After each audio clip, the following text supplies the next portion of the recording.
ये बढ़ना ही चाहिए, क्योंकि जब तक कौम के अंदर ज़्यादा से ज़्यादा एजुकेटेड लॉयर्स, डॉक्टर्स, इंजीनियर्स नहीं होंगे, प्रोफेशनल्स नहीं होंगे, तब तक एक समाज को दिशा नहीं मिलेंगी। वकील जो है वो एक law officer, officer of the court, उसी तरह सोशल इंजीनियर के डेफिनेशन में आता है।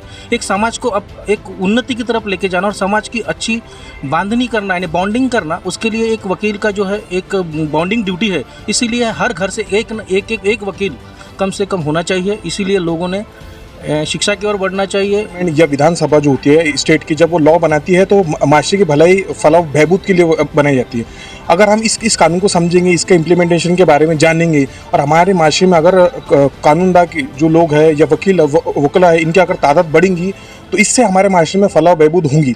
ऐसा सजेशन है सभी मुस्लिम्स को कि देहात में अवेयरनेस ज़्यादा रहे और देहात के ऊपर ज़्यादा काम करें, क्योंकि वहाँ के लोग काफ़ी बैकवर्ड होते हैं। ग्रेजुएशन करने के बाद पढ़ाई छोड़ के खेतों में काम करते हैं या कोई मजदूरी करता है, तो एक वहाँ से टैलेंट नहीं आ पाता है। तो मेरा ऐसा सजेशन है कि देहात वाले इलाकों पर अगर ज़्यादा कवर करके उनको एक अवेयरनेस की तरफ बढ़ाए और उनको पढ़ाई लिखाई में ज़्यादा आगे बढ़ाए तो ज़्यादा बेटर होगा। जैसे कि एडवोकेट इसलिए बनना चाहिए कि हम हमारे कौम की जो उनके तकलीफ़ है उनकी दूर करें। तो आपको कॉन्स्टिट्यूशन पढ़ना चाहिए। सबसे आपका फंडामेंटल राइट्स क्या है ये आपको मालूम होने चाहिए, तो खुद ब खुद आपका माइंड खुलेगा, आपको क्या रास्ता मिलेगा सब ये आपको मालूम होगा। कॉन्स्टिट्यूशन में ये पढ़ने की आपको सलाह दूंगा।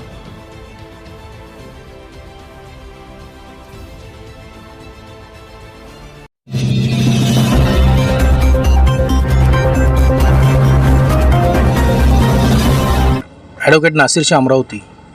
मैं मुस्लिम समाज के सभी नौजवानों से अपील करना चाहता हूँ कि मुस्लिम लोगों को जो इस देश के अंदर में जो एक बैकवर्ड क्लास की तरह अपनी ज़िंदगी जीना पड़ रहा है, उसी के साथ में उनके साथ में जो साजिशें हो रही है, आपने देखा होगा बहुत सारे लोगों को कोई ना कोई ऑफेंस के अंदर इन्वॉल्व करके उनको जेल में रखा गया और जेल में रहने के 10, 15, 20 साल के बाद में उनको एक्विटल हुआ गया।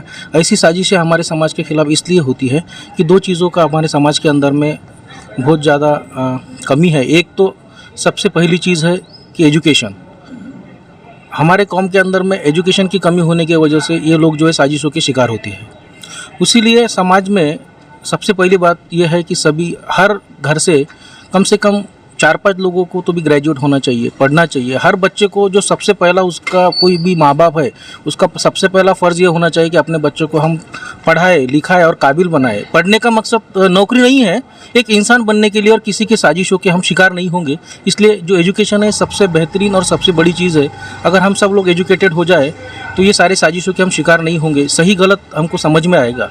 उसी तरह अब इनका जो सवाल है कि भाई कौम के अंदर जो है वकील लोगों की जो संख्या है वो बढ़ना चाहिए, ये बढ़ना ही चाहिए, क्योंकि जब तक कौम के अंदर ज़्यादा से ज़्यादा एजुकेटेड लॉयर्स, डॉक्टर्स, इंजीनियर्स नहीं होंगे, प्रोफेशनल्स नहीं होंगे, तब तक एक समाज को दिशा नहीं मिलेंगी। वकील जो है वो एक law officer, officer of the court, उसी तरह सोशल इंजीनियर के डेफिनेशन में आता है। एक समाज को अब एक उन्नति की तरफ लेके जाना और समाज की अच्छी बांधनी करना, यानी बॉन्डिंग करना, उसके लिए एक वकील का जो है एक बॉन्डिंग ड्यूटी है। इसीलिए हर घर से एक वकील कम से कम होना चाहिए। इसीलिए लोगों ने शिक्षा की ओर बढ़ना चाहिए और अच्छी शिक्षा होगी, वकील बनेंगे, डॉक्टर बनेंगे तो समाज की उन्नति होगी। इस तरह के साजिशों के हम शिकार नहीं होंगे और एक इंसान को इंसान की तरह जीने का एक वे मिलेगा। इसलिए मेरा ये कहना है, सभी कौम से अपील करता हूँ कि एक वक्त का खाना ना खाए लेकिन अपने बच्चे को इल्म दे, एजुकेशन दे। मेरा नाम फैज़ खान है। मैं ये बताना चाहता हूँ कि एडवोकेट बनने का मकसद होगा ताकि हम कानून को समझें। कानून इसलिए बनाए जाते हैं कि वो माशरे को रेगुलेट कर सके। और हमारे माशरे में जब पार्लियामेंट या विधानसभा जो होती है स्टेट की, जब वो लॉ बनाती है तो माशरे की भलाई, फलाह, बहबूद के लिए बनाई जाती है। अगर हम इस कानून को समझेंगे, इसके इम्प्लीमेंटेशन के बारे में जानेंगे और हमारे माशरे में अगर कानूनदा की जो लोग हैं या वकील वकला है, इनकी अगर तादाद बढ़ेंगी तो इससे हमारे माशरे में फलाह बहबूद होंगी। मैं एडवोकेट अजहर नवाज़। मैं इतना काबिल तो नहीं हूँ कि मैं किसी को सजेशन दे पाऊँ, लेकिन मैंने जितनी दुनियादारी से मुझे समझता है तो मेरा इसमें ऐसा सजेशन है कि वकील बनना ज़रूरी नहीं है हर घर से। लेकिन एजुकेशन लेना बहुत ज़रूरी है, क्योंकि हम देखते हैं कि देहात, खेड़े, इस इलाकों से बहुत कम लोग पढ़ाई करते हैं। ऐसा होता है कि खानदानों में से एक व्यक्ति पढ़ाई करता है।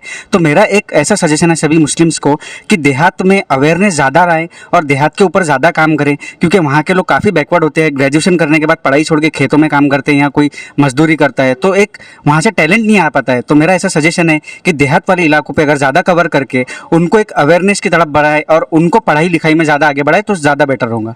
Thank you. अस्सलाम वालेकुम। मेरा नाम एडवोकेट आमिर शेख है। जैसा कि आप लोगों ने देखा है कि हमारे जो भाई जिन्होंने अभी अपनी स्पीच देखे गए हैं, ये अपने एडवोकेट क्यों बने इसके ऊपर देखे गए हैं। जैसे कि एडवोकेट इसलिए बनना चाहिए कि हम हमारे कौम की जो उनके तकलीफ़ है उनकी दूर करें, और बाकी बातें तो हमारे भाई लोगों ने सब बातें शेयर की है। अस्सलाम वालेकुम। मेरा नाम एडवोकेट शाहज़ेब ख़ान है और मैं लास्ट ईयर ही एडवोकेट बना हूँ। तो क्यों आप एडवोकेट बने? गोल सेट किया आपने एडवोकेट बनने का? जो एक्चुअली पहले मेरा ऐसा गोल नहीं था, हालांकि मेरे फादर लॉयर है, मेरे मामा भी लॉयर है, एटमॉस्फेयर मेरे आसपास वही था।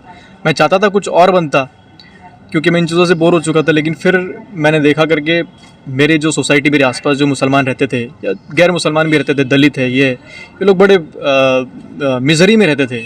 इनको लॉयर्स की ज़रूरत होती थी। तो अब मुझे कुछ तो भी करना था। मेरे फादर भी एक सोशल वर्कर है, तो मैं मेरे अंदर भी उसके एक बहुत बड़ी भावना है करके मैं भी एक सोशल वर्कर जैसा काम करूँ लोगों के लिए, जो उनकी हेल्प करूँ। मैं चाहता था कि NGO भी खोलूँ, मगर अब इसमें मैं बिज़ी हो चुका हूँ। तो ये मेरा मकसद है।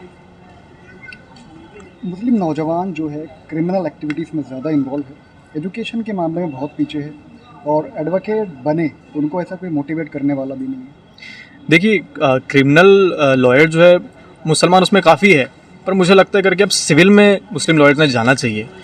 ज़्यादा सिविल लॉयर्स है नहीं, तो अगर हम लोग अगर रहेंगे तो सिविल लॉयर्स तो बेझिझक हमारे पास आ सकेंगे।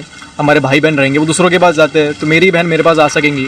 तो मुझे ऐसा लगता है करके जो अभी लॉयर्स जो बन रहे हैं मुसलमान भी, उन लोगों ने थोड़ा सिविल पर भी ध्यान देना चाहिए। और जो स्टूडेंट अभी 12th पास हुआ है या ग्रेजुएट किया है, तो एक लॉयर कैसा बन सकते हैं? जी, वो 12th के बाद में 5 साल का कोर्स होता है। वो या तो BA LLB कर सकते हैं, BSc LLB कर सकते हैं। ये कोर्स होता है उसका। अगर वो ग्रेजुएशन करके आते हैं तो 3 साल का कोर्स होता है। इसकी फ़ीस कितनी होती है? कॉलेज के ऊपर डिपेंड करता है। हमारे यहाँ पे जो पंजाब देशमुख कॉलेज है, वहाँ पे ज़्यादा से ज़्यादा 7,000 8,000 फ़ीस है। गवर्नमेंट कॉलेज है, तो आप अफोर्डेबल है, आसानी से आप कर सकते हैं यहाँ पे। अब एडवोकेट भी हमने देखे हैं 2 तरह के होते हैं। जी। एक होते हैं जो नॉर्मल ज़िंदगी जीते हैं, जिन्हें समाज की कोई फिक्र नहीं, और दूसरे हैं जो समाज के हमदर्द हैं। तो आपकी नज़र में कैसा एडवोकेट बना जाए अगर से कोई युवा बनना चाहता है? देखिए, मेरे हिसाब से तो एकदम सोशल वर्कर भी ना बनना चाहिए और एकदम ही बिजनेसमैन लॉयर भी नहीं बनना चाहिए। इसलिए कि अगर आप टोटल सोशल वर्कर बन जाएंगे तो आपके पास पैसा नहीं रहेगा, इनकम नहीं रहेंगी, आप खुद का भी नहीं कर पाएंगे। और एकदम बिजनेसमैन बन गए तो आपके अंदर कोई ह्यूमैनिटी नहीं रहेंगी, आप समाज के अंदर क्या चल रहा है आप देख नहीं पाएंगे। तो मुझे लगता है कि न्यूट्रल रह के आपने करना चाहिए। कुछ अपनी वीक में 2-3 दिन अपने काम करने चाहिए जिसमें आपको पैसा मिल रहा है, और कुछ दिन ऐसा निकालना चाहिए कि जो गरीब है उसके फ्री में मदद कर दी जाए, प्रो बोनो केस जिसको बोलते हैं।